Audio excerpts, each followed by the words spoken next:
Hello, everybody. Welcome to the Fold Mysteries, where we seek to discover the mysteries that lie between the folds of reality. So, we're your hosts. I'm Gwendolyn. That's Chad. So, in this show, we will be covering a variety of topics like Bigfoot, ghosts, Wendigo, goblins and elves, even fairies, lizard people, flying squids, mermaids, pretty much any mysterious thing you can think of. We're going to cover it all. So if there's anything that you're interested in hearing about, please let us know. You can reach us on obviously the comments on YouTube or message us on Facebook. So in prepping for this show, it was like nerve-wracking because lives really stress me out.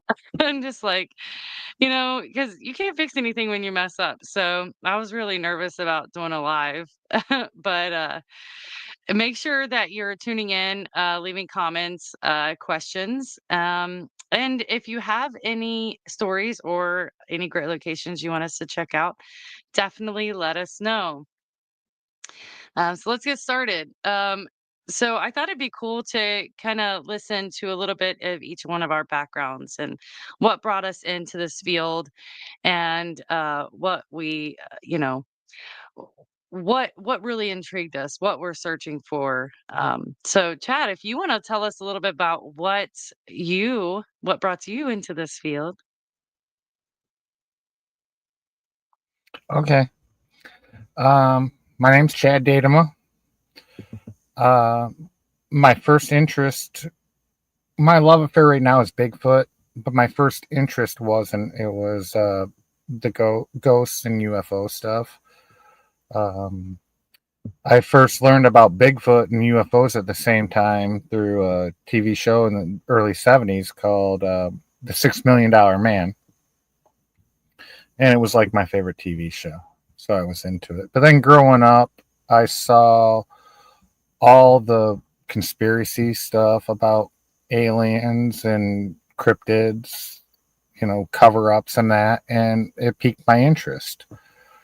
I started studying it for years. I meditation, ghost hunting as at a very young age, and then where my love affair came in is when Finding Bigfoot came out back, I don't know, 20 years ago, whatever, long time ago, makes me feel old. And then I became hooked on Bigfoot, but I still do research and I follow and I read about all of the other of my interests, all the cryptids from name them. I'll read about them. I haven't investigated all of them, but I'm more than willing to. And that's just a brief synopsis of my interest. Nice. So your first time hearing about Bigfoot was on a TV show. And I think that's pretty typical for everybody. So have you had any really close encounters? I mean, personally I know, but you can tell everybody else. With what? With Bigfoot, Yes, ghosts, absolutely. anything. What was your Absolutely. most intense? Camping alone with my Great Dane in an area I'd found them at, and I was gifting them. And then I even had a little fire out there, and they didn't like that, and they got pretty aggressive at night, throwing stuff at the tent, running around the tent, not howling or nothing like that. Storm came in the next morning, and I was leaving, and then all of a sudden I felt ill, like having a heart attack or something. Ended up, my wife picked me up, took me to the hospital. They told me it was an anxiety attack, but I believe they EMF'd me. I can't prove it. People call it happened. Whatever. I believe that happened. But when I returned back after I got out of the hospital, I was only in there for the day, rained the day. I went the next day. My whole camp was destroyed. Trees all broken down. My tent, it was a pup tent that had two metal poles in the middle, wrapped around trees, stuff all put on top of them. That was intense, but I've had other intense stuff. Yeah. Yeah, I want to take a moment to say hi to Bob and Sherry. Thank you for joining us, and Mhm. to few of my favorite people. So welcome and thank you for joining in. Um, so as scary as some of your encounters have been, why do you keep going out and searching then if it's that intense and that frightening? I've never felt like I was going to die in any of it. And j- just curiosity. If there's something that I can't explain myself, I want to find out more about it. Yeah. Yeah. And you mentioned feeling really bad and feeling like you might have got EMF. There's a lot of people that describe that, and I think everybody kind of senses it differently depending on the severity. I think they get hit. Mhm. Some people describe it as, dizziness. You described it as like paranoia, I guess, in a way, hitting you. Some people say it feels like an intense buzz that kind of takes over them. So it seems to be a factor in some of the more intense Bigfoot experiences that they seem to get hit with some sort of EMF. So they find it Mhm. intriguing that you've had that experience because I still haven't had that experience on me yet. I have felt pretty bad though. So who knows? Maybe I have and I'm just just not picking up on it. So um It's it's not only one time that it's happened to me; it's multiple. That's just one time I'm explaining. But I've also witnessed it happen to other people while I'm there, and it's not happened to anybody else. I've had it happen to me with other people there that it happened to at the same time. And then I've had people with me when it happened to me and it didn't affect them. But I've also been with people where I didn't get it, but it affected them. And it's like falling down, confusion, like state of just, you don't, you're lost for a minute. You don't know what happened. Almost like having a stroke or something. yeah, that's wild. I guess I can say I'm probably glad I've never had that experience in the Bigfoot field. But yeah, I've been to such a variety of locations that kind of a mixed bag of things that's going on around them. A little bit of paranormal in the same location as a Bigfoot location. So sometimes it's hard to differentiate between when you're feeling bad from something paranormal versus, a possible EMF hit. So um, like I said, I could have been hit before and mistaken it for, a paranormal thing. Bigfoot, but Bigfoot Recon, Bob says, "Hello, Gwendolyn, my adorable little sister. Oh, thank you so much. That's very sweet. You've always been so supportive. I really appreciate you." Um, as far as my background, I'll go into a little bit of that. So I grew up, and my upbringing was very religious. We never talked about anything paranormal. We never discussed anything paranormal. But it was weird. It was when I was 12 years old, I had this sort of awakening, like this big event that sort of opened me up to all these paranormal experiences. And I noticed that in that moment, like my whole reality had changed as far as everything from the way I felt about things, my emotions, what I was able to pick up on. And that night, or maybe it was the next night, I can't remember because it was when I was 12, but I had like this prophetic dream about somebody that I called Grandpa Redding. I knew he had passed away, and I kept seeing squad lights on the ceiling.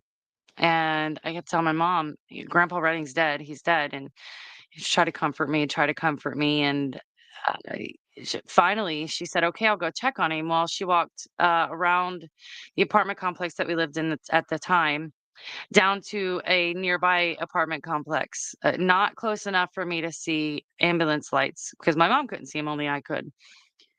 And they were sitting right outside of his apartment. And it took a few days, and finally, I figured out after I was able to get a hold of Grandma Redding that he actually did have passed that night. It was from that moment on, it was like it opened this doorway for me, and I got hit with all these different paranormal experiences at once.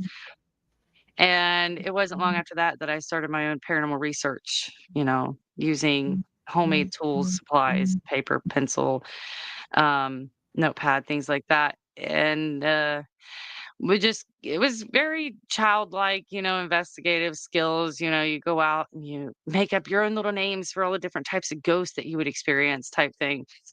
But um, my interest then branched into Bigfoot and other cryptids. And from the time I was like 14, it didn't take very long until I started finding interest in everything mysterious and odd. And my go-to was, TV shows. I would pull out of the library pretty much every book you could think of on paranormal and cryptids. And I mean, I burnt out their section. And then when you could start ordering from other libraries, I was eating that up. I was pulling from other libraries and ordering from other libraries all these books that I hadn't quite experienced yet because I'd used up all the other stuff at the library I was used to. And from there, it's just kind of went on. So, I mean, really, I've been investigating, researching the paranormal since I was 12, but seriously, since I was about 19. Yeah. So, So for yeah. like 2 years. Probably, I mean, like over 25 years. I know that. Oh, oh, I thought you were Yeah. 21. You said Yes, 19 Chad. years Yes, later. I'm 21. That's Mhm. my age, and that's what we're gonna say. Um, so, while researching Bigfoot for you, have you found yourself like down like these crazy rabbit holes where like everything just starts to compile and just it's almost mind blowing and you have to kind of back yourself up a little bit. Have you had that? Yeah, I go through it daily. Originally, I'm a flesh and blood believer, but there has to be something else. And there's these people that swear they'll portal, they'll cloak and do all this, which I never been a believer of. But there has to be something else. So maybe there is like a dimension there because we're three-dimensional beings, and it's proven scientifically that there's multiple dimensions. It would explain a lot, but it becomes difficult for me to try to use that as this is why I can't find a Bigfoot. I can't get a good photo. I can find them or believe I find them. Let's say that because I believe all my encounters are real, all my sightings are real, even the ones with witnesses. But I can't truly validate it. You never. I run audio recorders and I get nothing when I'm out there. But if I'm not running an audio recorder, I get stuff happens. If the camera isn't on, nothing happens. And if the camera is on, if the camera isn't on, you start getting activity. So there's just something weird. And draining of batteries, which in my years and years, sometimes you just can't explain it. You put brand new batteries in something, it's fully charged, and then like 3 minutes later, it's like dead. It's like, what happened to this thing? Yeah. corrupt It fly, corrupt files, missing stuff on SIM cards. It's like just not there. It's like you got it, but it's not there. It's can't explain it. yeah, I'd love to find the answer to that because one of my most intense Bigfoot experiences that was actually featured on Terror in the Woods. That's what happened to us. I mean, we were live streaming everything, and we had tested it out already. We'd used it throughout the whole day. Bruce Wayne says, "I think that they can move faster than our eyes can see." And actually, there's people that reported Bigfoot running with their car as they're trying to drive out of the area after seeing him, running with their car, going like 75, 80 miles per hour. So you might be onto something there. I have heard that. But my most intense Bigfoot experience, we were live streaming. We had tested it out throughout the whole day. I mean, you can still go onto my old group page and see where we were live earlier that day. And for some reason, when we started having like these all these Bigfoot kind of surrounding us and coming in and moving all around us and making all these low growling sounds, our live video starts to cut out. And we weren't aware of it because we weren't able to see the comments because the comments weren't coming through on our end. And so we think we're getting all of this, footage. And then when the big one stomped at us, we were like, "Oh man, that's gold." We got all of that. We never had like a visual on. I didn't, anyways, have a visual on anything that we saw, but it was definitely bipedal pedal stomps and movements all around us. And when I went to process the video from 6 minutes, no, 9 minutes forward, it was like a 57-minute video. From 9 minutes forward, everything was gone. It didn't process, it didn't upload properly, and it cut off all of that activity. And the only thing you can hear is towards the end of that 9 minutes is you can hear one of the low growls, and that's it. It's like once it started, all of our live video just cut off. It was the worst thing ever to know that all of that stuff that we thought we were getting was gone. So, it would be nice to figure out why they're able to manipulate, devices like that. I know there's a lot of different theories out there, like geomagnetism. They are able to manipulate geomagnetism and direct it towards, whatever they want to direct it towards. That they have their own sort of like the same thing that tigers can do. They're able to push that over and manipulate devices, doing that, corrupt them in a way. There's a lot of different theories floating around out there, but nobody really knows. It's just all theory right now. It's just all our best guesses. So I'd really like to know why that is. Bob says a person's brain can play games on them. If a person doesn't understand what they are seeing, the brain fills in the gaps. It's called matrixing. I believe that they are flesh and blood to Chad.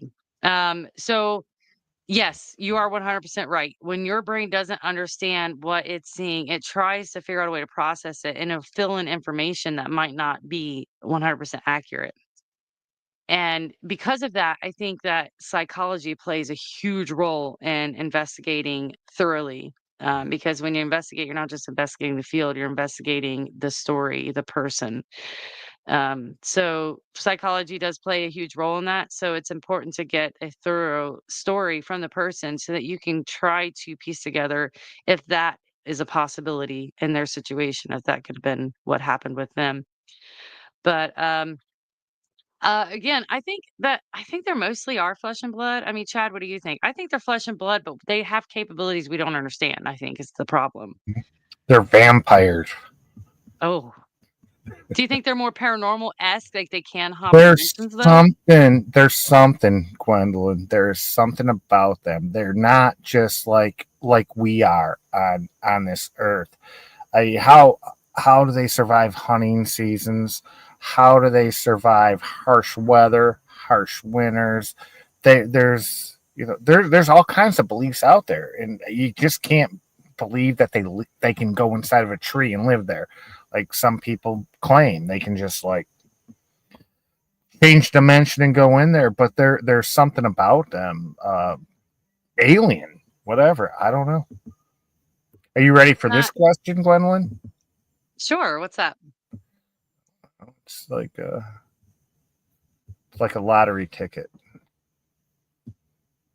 Um, oh, you know, I do. So I want to go into other countries and investigate their different types of Bigfoot-like creatures. As far as I know this is probably pretty controversial, but nobody's ever really talked about it. I would really like to go in and talk with some of the spirits at some of the concentration camps. Because I know that a lot of people don't go there because they think that it's taboo. But I mean, can you imagine, having gone through all that and then not be able to tell your story?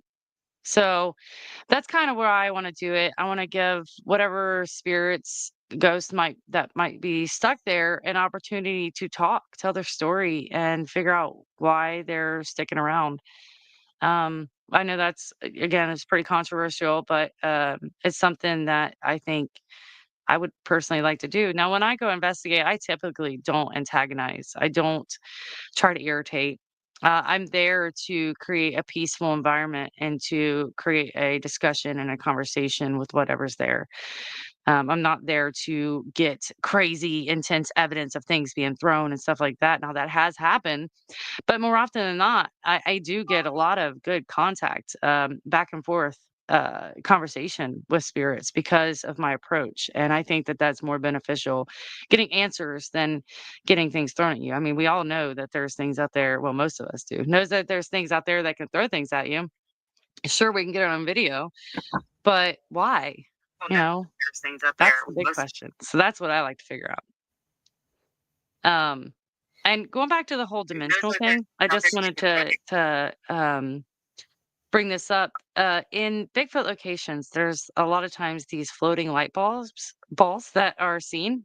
And typically, they're not very big. They're often compared to a flashlight or, an old lantern, old flickering lantern. They can range from colors: blue, yellow, orange, green, even.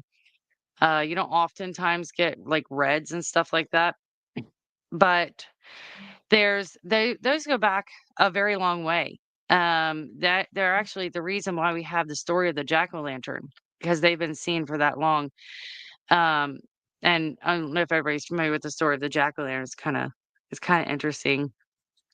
So the story is that he tricked the devil, and the devil wanted to get back at him. So he's basically said he had to walk the earth for the rest of eternity, and he only gave him a lantern to carry with him. And so that's where the story of the jack-o'-lantern comes from, is these floating light balls.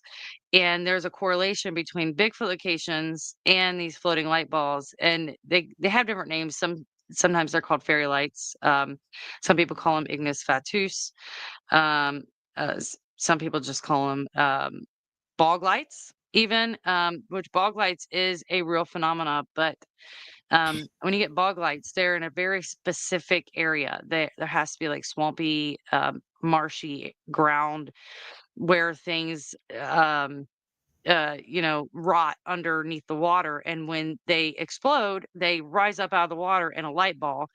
And those are real bog lights. The only problem is that they're not stationary, they're not self-sustaining, so they don't float around for a period of time. It's more an explosion. So I don't really think that they're attributed to bog lights, because you see them in areas where they're not marshy, it's not swampy. So what's creating them? And is it Bigfoot's form of transportation?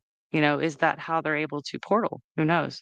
So I just wanted to touch on that because we were talking about like the portals and dimensional things. But um so uh so I mean, for you, do you have any local hotspots that you frequent in your area, Chad? A couple, but my hottest spot I haven't been to in years. I've just left it alone, and I'll go back there and see. And if they're still there because it's been developed, that does say that they can, like, it'll tell me if they still like take take my gifts and things like that and leave me gifts. It'll tell me that let me know there really is more to it than three dimensions. Uh, uh, my now the question that was asked, my bucket list. I loved yours Oh too, by the yeah, way. I want to hear yours. Yeah. I loved yours. It is Portlock, Alaska. Yes. Is but Whitehall, New York, up there near the border of Canada, that would be nice. But that's just for Bigfoot. If I Yeah. wanted to go real paranormal, like really weird stuff, I'd want to go to the Great Dismal Swamp for like ghosts, Civil War, everything that went on there, the Mothman, all these cryptids that are reported in the Dismal Swamp, Yeah. missing people, bodies dumped there, that's full of paranormal. Oh, that would be insane. The Michigan Triangle would be a cool one to go see, because that's Hmm. where, there's been a lot of missing incidences. Would you go? to Doll Island. Of course. Why I would wouldn't love that. It's so creepy. I don't know, something about dolls that move and do things, creep me out, but, I did have quite the extensive porcelain doll collection growing up, and then everybody got creeped out by them, so I had to pack them up, put them in the storage unit. it? Annabelle. As long as Annabelle's not there. Yeah, no, no. Oh, did you hear about that? So, yeah, so, Annabelle supposedly was stolen. And then we heard from the guy that was supposed to be her caretaker said, "No, she's not stolen." And the next thing you know, they find him dead. So they wonder, like, did Annabelle play a role in that? I mean, I don't personally think that spirits have the ability to kill you.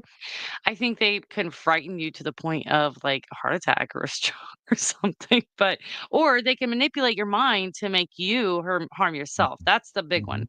That's oftentimes what you see is they will try to manipulate you to the point that you do harm yourself.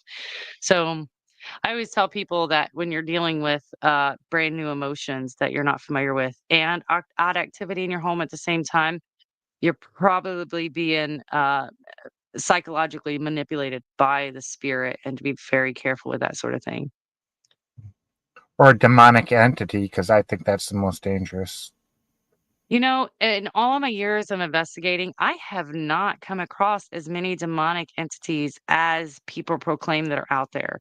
I think a lot of it tends to be you get what you put out there. So if you go into a location and you expect to have very evil negative interaction, that's most likely what you're gonna get, 'cause you're feeding ghosts thrive on the energy that you put out, and if you're feeding negativity and you're feeding negative energy, that's the energy they're gonna pick up on. And not to say that that's what they have to put back out there, but if somebody comes in your home and they're angry and initiating, issues, you're gonna lash back out. But if somebody comes in your home and they want to have conversation, you're gonna react a little differently, So, a lot of times, it's not as evil as people say it is. So just, go into locations with an open mind. Don't have any expectations as far as, what you're gonna experience. Just go there and see what happens. All right, you ready to do Um, some comments? There's one that's been yeah, there. let's We've got a see. few. Looks like we got Bob here. So, out of the millions of creatures on this planet, why is Bigfoot the only one with supernatural powers? Ah, I think that that's just my personal opinion is I think that that's just the most common one that people are talking about. It's the one that is the least taboo in this moment in time. I think that there's with these weird creatures, I think all of them have the potential for these unique sort of supernatural-esque abilities. But since we're talking the most about Bigfoot, that's the one where people are figuring the most out about him. So, what do you think, Chad? I think there's more supernatural that science has explained. Explain it. How can whales communicate thousands of miles away in the ocean? Well, how can dolphins do this? How can bats fly and they be blind? I mean, these are abilities that, I mean, if you didn't know what a bat was and science didn't already prove it, you would think it was magic. Okay. Yeah, There's yeah, more things to go on. Look at animals that can sense danger. Look at animals that can flee areas before natural disasters because they know before it's going to happen. I mean, in a way, that is to us as humans supernatural. yeah. Same Me, thing with like luminescent fish. mm-hmm. That seems very magical. But since we've Mm-hmm. had the ability to check them out and, fortunately dissect them and figure out how everything works and put them in a box and study them, we know why. But we don't know why with a lot of Bigfoot stuff just because we've not really had the chance to study. And I'm not saying I'm all for putting Bigfoot in a box and dissecting him to study him, but it would be nice to, uh, you know, be able to come to some sort of consensus on what's really going on. Octopuses and squids, they're true aliens. They have no. There's no reason for them to have a brain, no exoskeleton. Humble squid, they light up, and they'll kill whatever gets in there. They're like the piranhas of the 8-legged Yeah, they flash. fish I'm like, things. Yeah, yeah, octopuses. A 40-pound octopus on your boat can squeeze through a hole this big and just sit there and fight and squeeze through it. I've seen videos of it. Maybe not 40, yeah, but 20. Like a yeah, big octopus can just squeeze out this little tiny drain hole. That that's not normal. We got more questions. Are you ready? yeah. Let's see him. All right. Well, here we go. Will of the wisp are blue orbs seen in the woods? Yeah, bluish and white. Yes, but here's a one I'll post here. Yes, I've seen bluish and I've seen whitish. Yeah, Yes. and yellow. I've seen yellow Mm-hmm. personally. Yellowish. You were supposed to make. Well, Bruce, you didn't message me back, dude. Message me back. I'll take you there. I'm in Michigan. I'll take you there.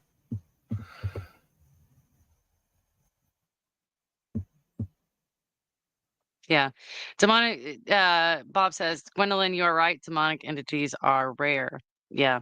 I think once you get out in the field and you open your mind to possibilities with no expectations, that's when you start seeing what's really happening in buildings. And actually, a couple locations have gotten a hold of me after large events to um, kind of bring the spirits down after like group events or intense investigations where people did things that they weren't supposed to do in the building.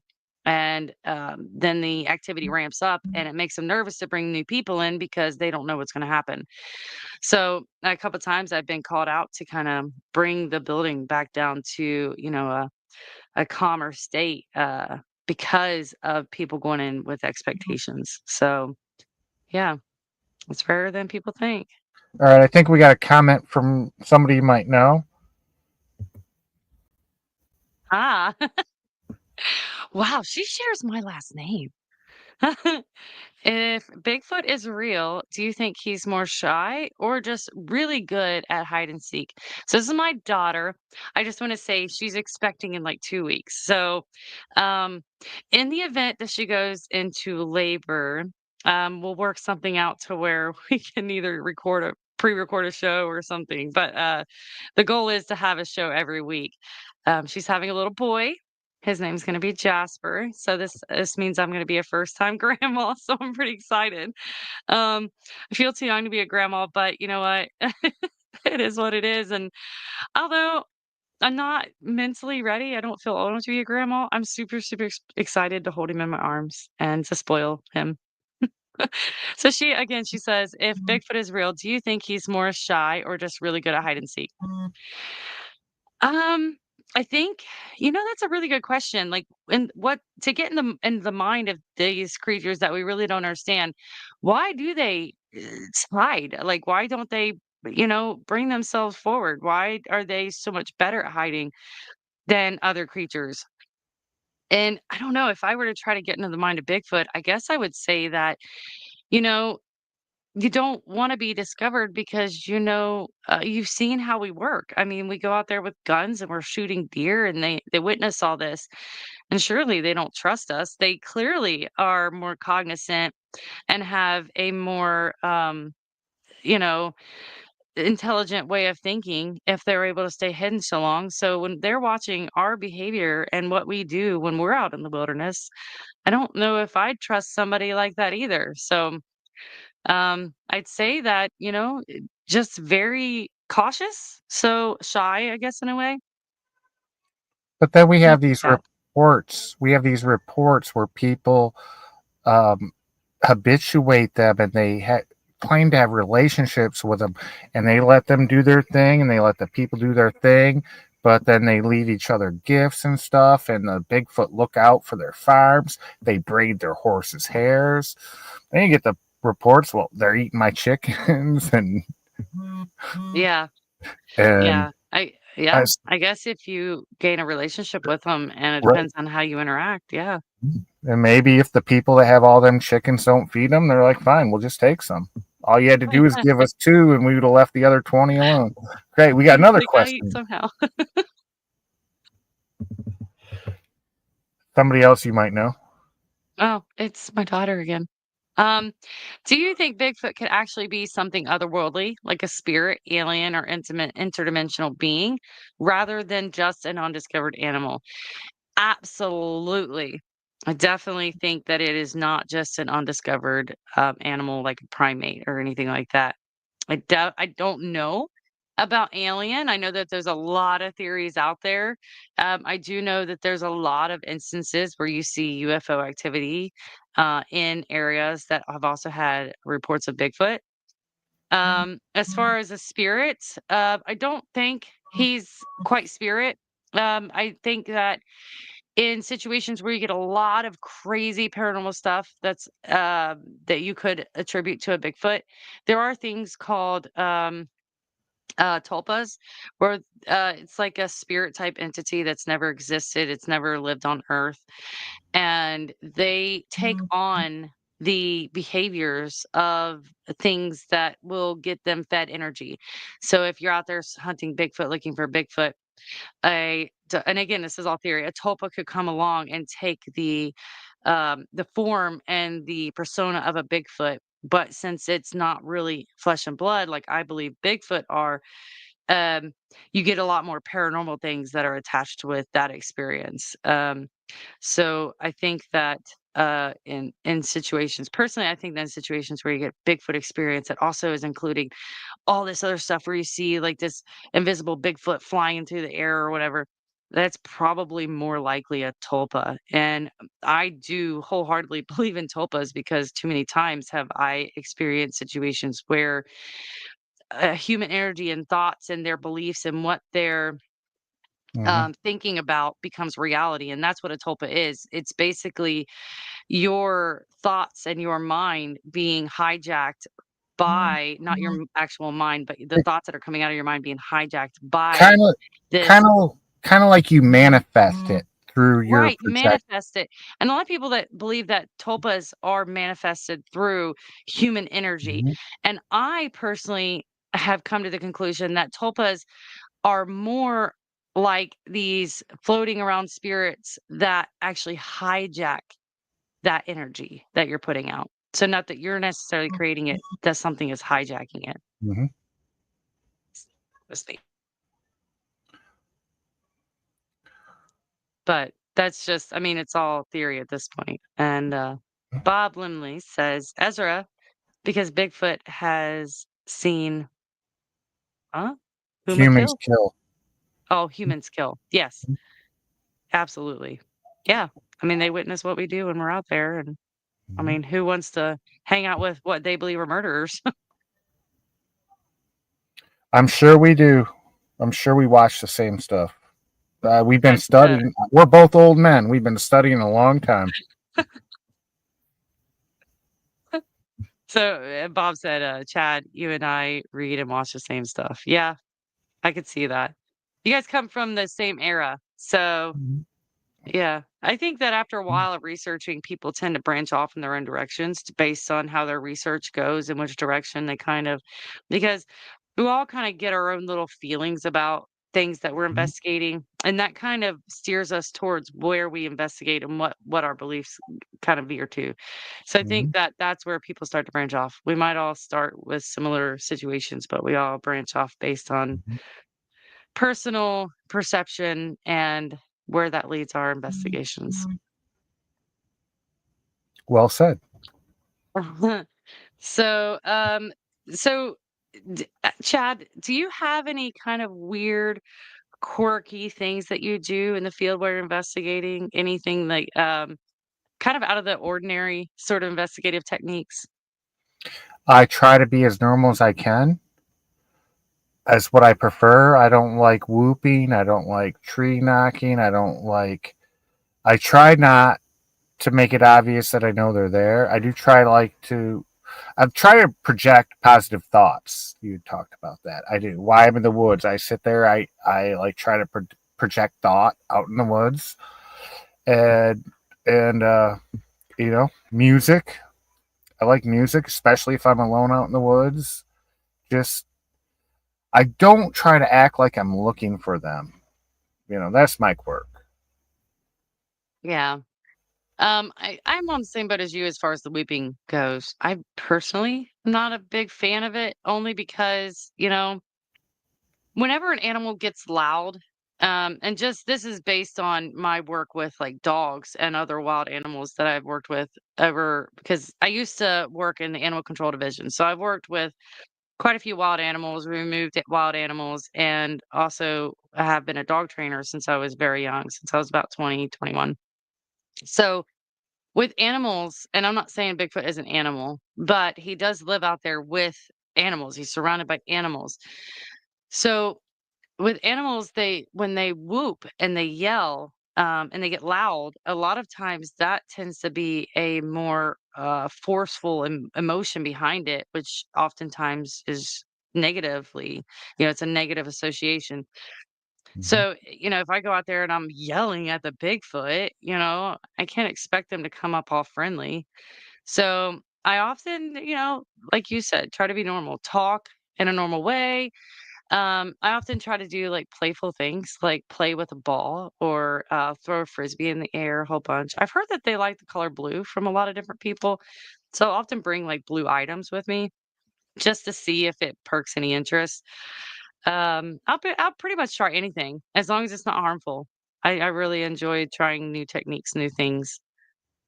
Ezra says, could Bigfoot actually be an ancient human ancestor that just survived all this time? And that's why nobody has found their body if they have died. Um, I do think that they are ancient. I think they've been around since we've been around or before. As far as why nobody's found their body, that's, an interesting thing. I mean, nobody's even found the bones. So it makes you wonder, obviously they're more intelligent. So what are they doing with each other? Like, how are they hiding their bodies? Or It's have curious or question. have they found the bones, Gwendolyn? I mean, It's there's true. I reports mean, the of Smithsonian is ranchers. There's reports of them being killed, and it's covered up. They oh, yeah. have found large skeletons. The Smithsonian, it's proven, Yes. said they originally had all these and they destroyed them. Well, you can look this stuff up. Fact Yeah, checkers there's will say things no, that never happened. No, there's been skeletons. There's been Bigfoot killed. That's why I believe they're flesh and blood. Whether they can enter dimensions and do stuff, or whether they're alien, like you asked earlier, and whether they're like the alien scouts down here, we don't know. But there have been bodies. yeah. I know this is the Smithsonian have admitted to basically just boxing things up and putting it on a shelf Mhm. somewhere and never even investigating it. But I do also think that they are a big part of a lot of the cover up because, so many reports have come out where the Smithsonian has showed up and or their items have ended up at the Smithsonian and then all of a sudden they just disappear. And, I don't think it's a filing issue or it's a, issue of getting lost. I think that they are intentionally covering things up. So, but as far as publicly, no bodies have been able to be, really explored. Mhm. Uh, so I guess I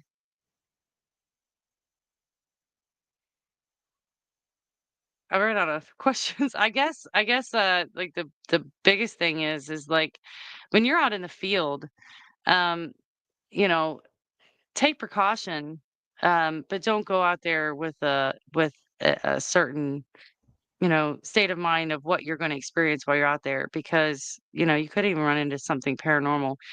But I always say the biggest thing to fear when you're out there is other people. I mean, obviously, if you're in bear country or, you run into a pack of coyotes, they're not often known for attacking people, but they will come up to tents and get into stuff, and I guess if you get in their way, they could come at you, but, um, take protection. I mean, I don't have anything against people bringing guns into the woods. I know that that's kind of like a controversial thing as well, whether or not to carry a gun with you, because Bigfoot's intelligent. If he sees it, he could think that you have a certain intent. But I would recommend it, obviously. I mean, there's too many other things out there, including people, and people are what scare me the most. If I run into people when I'm by myself out in the woods, especially if I'm pretty deep in the woods, I do the best I can to just get out of there, because I don't trust people in the woods anymore. You know? You watched The Deliverance one too many times. No, I've had You're some right. weird You're encounters right. running into people in the Yeah. woods where it's like, oh my gosh, these people, I don't know if they've ever I don't know if they've ever seen Yeah. like, a shower or, Hmm.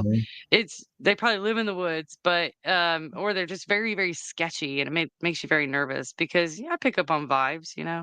You get vibes from people and sometimes their vibes don't feel that great. So it's like, okay. But anything can happen. Yeah. Well, to what you said, the most dangerous person in the woods is yourself, hurting yourself by not paying attention. The second is other people, and the third uh, would be wildlife or a tree Yeah. getting blown over on you or something like that.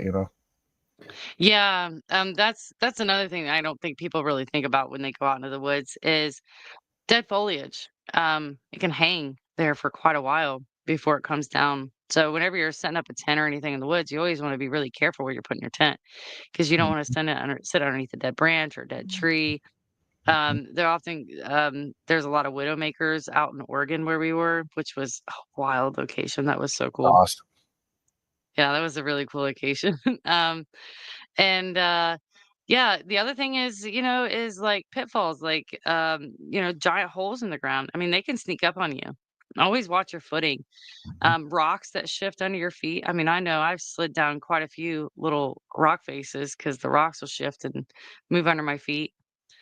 But there's a lot of dangers when going out in the woods that aside from running into like a crazy cryptid that's, throwing things at you. There's another thing. If you're out there looking for Bigfoot and you're not really experienced, you've got Bigfoot on the brain, and it's something you have to. Any noise you hear, the first thing you're looking for Bigfoot. The first thing you're going to think is Bigfoot, Bigfoot. You're in your Hmm. tent and a possum scurries by. You're thinking Bigfoot. So I mean, it is, and I understand it. I get it because I'm guilty of it. When you're out there looking for Bigfoot, your first instinct, your first thought when something doesn't seem right or you hear something is Bigfoot, and you have to be careful of that. Yeah. Yeah, you really do, 'cause, you know, especially in the fall when you're walking and the leaves are, shifting after where you've just stepped behind you, you think somebody's following you. That's the big thing that I see a lot when I'm out with people that, I'm not used to investigating with. They're like, "Oh, something's following us." I'm like, "No, we're walking on leaves. They're shifting back up as we're walking. You're hearing the leaves shifting back up." So, always try to explain it away. I mean, obviously, if there's a Bigfoot around, it's probably gonna be more noisy than a few leaves rustling or, an acorn falling out of the tree or anything. And it's going to hang around for a while, so you're going to hear it all through the night, multiple times, Yeah, not just for a yeah, second. yeah, exactly. Bob says, "What are your thoughts on Dogman?" You know, the only cryptid I have yet to see, people consider it a Dogman. And the reason why I say that is I kind of I don't know. I think it was a Dogman, but it didn't fit the picturesque dogman experience where, he's standing up on, 2 legs and traipsing around. But it stayed on all fours when I saw it, but it really did fit the description of a dogman without standing up on 2 feet. And I saw it for probably a good 5 to 7 minutes. The whole experience lasted a long time, and it came right up to me. So and I know that people, like, you know, it sounds unbelievable, but I just wish that people could have been there in the moment, because unfortunately I was by myself and I just I cannot say somebody else's experience happened since I saw what I saw because it is such a wild experience. It's just maybe I'll talk about it on the show sometime, but it's something I've talked about in presentations I've done. Uh, Bruce Wayne says, "What do you think about Bigfoot's hair? Does it camouflage them?"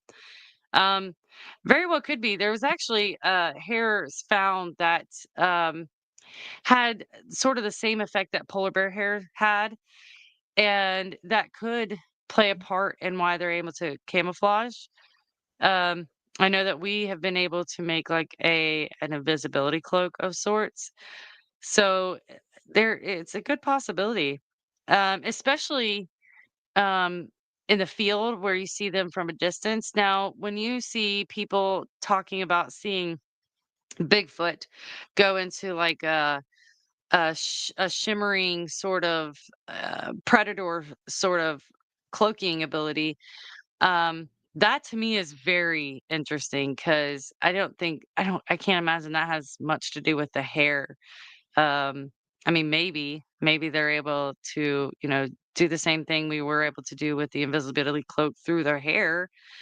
But as far as being able to camouflage in the woods, absolutely. I mean, there's deer that stand alongside the road that you don't see till you get right up to them, let alone the hair follicle they found that shows that it has sort of a clear, glimmery effect to it. So what do you think? Well, like that deer that jumped in front of your car that one day.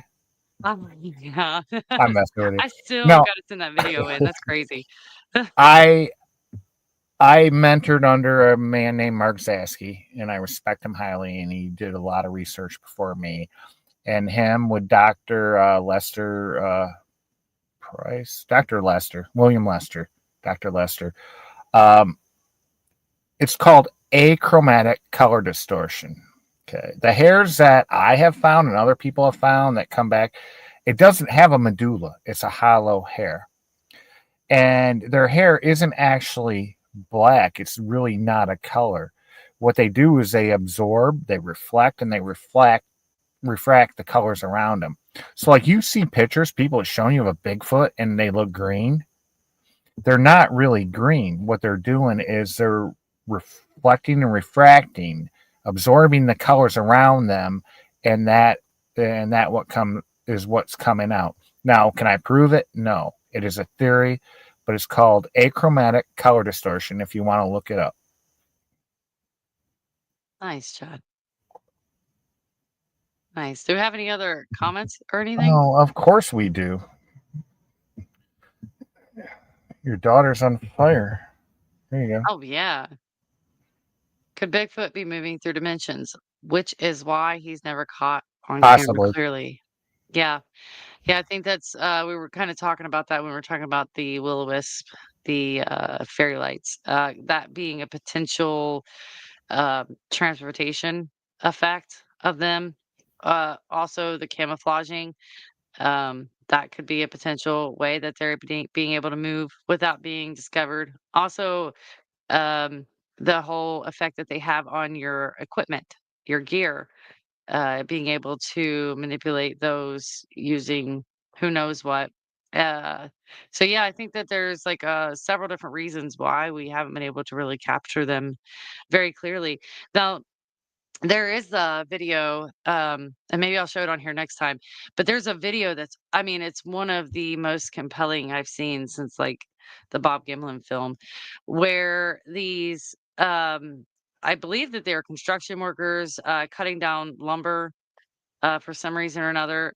But in the video, you can see this shadowy Bigfoot-like creature literally underhand chucking these giant logs at these workers. Hmm. And it's like how it's the video is old enough where it couldn't have been created through AI or anything. It would be very hard to create this type of video with this type of quality and fake it. And it's off in a distance. Have you saw that, Chad? I'll have to show it on here next I time. have. I have Yeah, I'll seen have to get some it of them. ready. Yep, I've seen. Yeah, there's one on a trail cam ripping a tree right out of the ground and Yeah. throwing it. Yeah, there's multiple of it. Yeah, but I think that you either have to get them, kind of, catch them off guard, or when they're angry, they just don't care. So, yeah, I think that we do have some really good footage, but in this day and age where so many things are able to be faked, it's hard to figure out what's real and what's not anymore, really, and that's unfortunate. Um, I think that anybody can cry, fake on any video if they really wanted to, but even Mhm. if it's not. Also, this is from Ezra. Also, why do people often describe Bigfoot as shy, but Dogman as aggressive? What does that say about them? Um, there's a lot of theories about Bigfoot and Dogman and about the connection to one another. Some people say that they're at war with each other. Some people say that they are the guardians, that Dogman are like the guardians of Bigfoot. Um, but as far as the nature of them, I think that Dogman is still not quite discussed enough to understand its real behavior pattern. I think that people get a very bad feeling when they experience a Dogman because it is such an unspoken creature. But I don't know if we can really say its persona yet, because my experience with what I saw, it wasn't really aggressive. It just was very scared. So naturally, any normal person would think, "Oh, this thing's gonna kill me. It's bad, bad, bad." It was just so massive, but it wasn't negative per se. So I think once Dogman isn't so taboo and we start really going out there and looking for it, but there have been quite a few encounters where people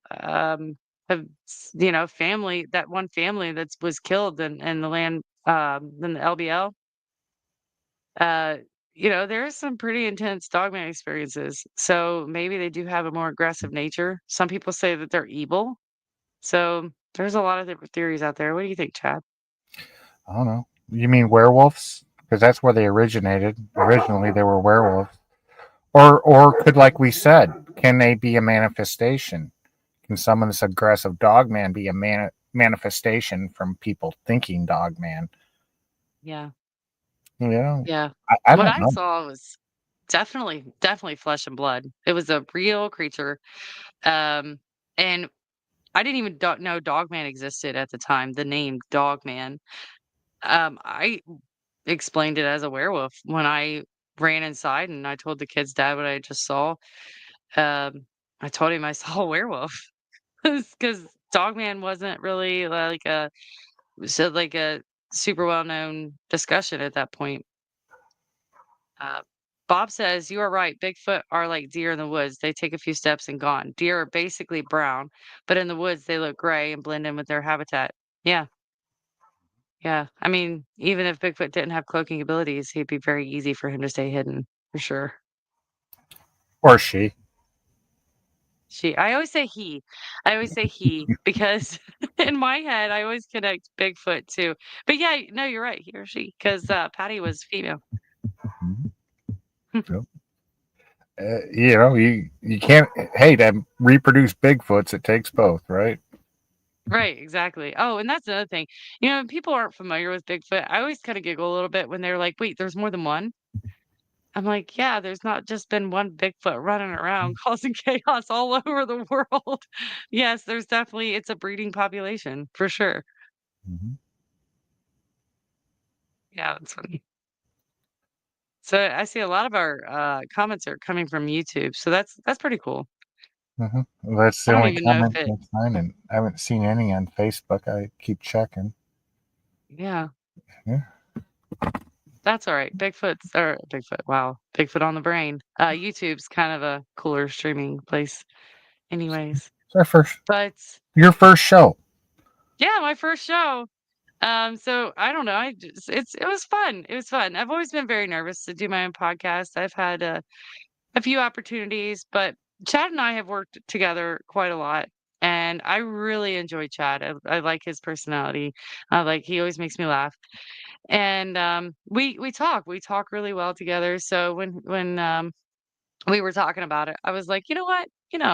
You'd be the one I'd like to start a podcast with." So, I just jumped into it. So I'm glad I did though, because this was a lot of fun, and I'm really looking forward to all the possibilities of all the things we can talk about and stuff. It's gonna be a lot of fun with you. I can't wait to get guests, so we're not doing all the talking. We just ask questions and they get to talk. That yeah, I am super stoked about that because I love picking the brains of other people and finding out, where they come from, what created their passion for it, and where their research has led them, and what type of investigative techniques that they use, and not just in Bigfoot, but in whatever they're researching.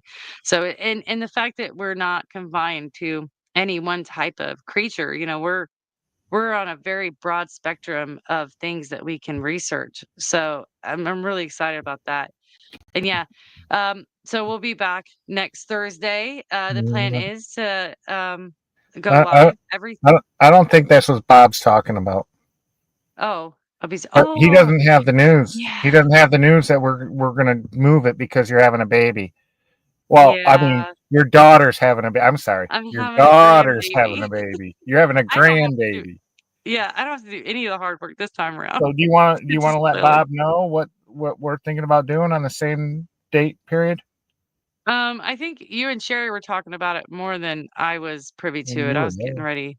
Yeah, I was kinda getting my We're stuff together. Bob. We're gonna go down to Ohio so that Gwendolyn can stay close to her grandbaby just in case and stuff. And instead of Michigan, we'll do Michigan next year. And so this year we're gonna move. We're just gonna go to Ohio, get a group of us, a few of us, go out camping, researching, and Gwendolyn's gonna wear a GoPro on her head too, Yeah, a film GoPro. everything. It's gonna be so tight I won't be able to think because my head's so small. I have to really get on there really tight so it doesn't come off. Yeah, I'm really looking forward to, investigating some places in Ohio because No, that's that's it, yeah, Bob. you That's know it. We're changing. We're a couple people fell through; they couldn't make it to Michigan, so we're just gonna go do it in Ohio. And you're more than welcome to join us. Rumor yeah, has we'd it love to. Gwendolyn's cooking and all that for us. Well, see, I heard the I'm rumor was that kidding. Sherry was cooking. See, Oh, I and you thought were doing Sherry was cooking. dishes. Sherry's cooking, you're doing dishes. Mm, I guess, as long Oh, as I don't have to cook. great. And you Sherry's gonna guys are gonna have to build a fire and bring in the wood Sherry's and gonna burn chicken. Sherry will burn a no, peanut butter no, and jelly sandwich. that's not a Sherry task. We know who actually burnt the chicken. No, Sherry's a good cook. That's why I think that I vote Sherry. Mhm, Sherry does the cooking. She's good at mhm. it. I don't care. I'll do the dishes. Okay. All right, cool. I'll bring in the firewood. I don't mind. I'll set up the Oh, tents. I like that better anyways. okay. Yeah, I hate dishes too. Um, but this was a lot of fun, and I really appreciate everybody who joined in and came in to ask a lot of questions and leave comments. And again, if you guys have any ideas of anything you want us to talk about, or you have any, research or experience that you'd like to share, by all means, message us on Facebook. Let us know. We'll be Mhm. keeping an eye on that. And feel free to leave comments even after the show. But I really appreciate everybody coming in and joining us. Chad, do you have anything you want to say? You rock. All right, you rock, Chad. Now, But can you the figure out plan how to is, do the outro? I think so. Yes, I think so. So we got like I put together a little cool outro for us. But we'll be the plan is to be back here every Thursday, 7 p.m. Eastern time. Again, when my daughter goes into labor, I will keep you guys updated on Facebook. What the deal is with that, and if we were able to record a show just to be able to show you guys something fun in the meantime. But thank you again for joining, and yeah, it was an awesome delight. So see y'all next Thursday. Bye. Help me, Chad. Okay, here we go.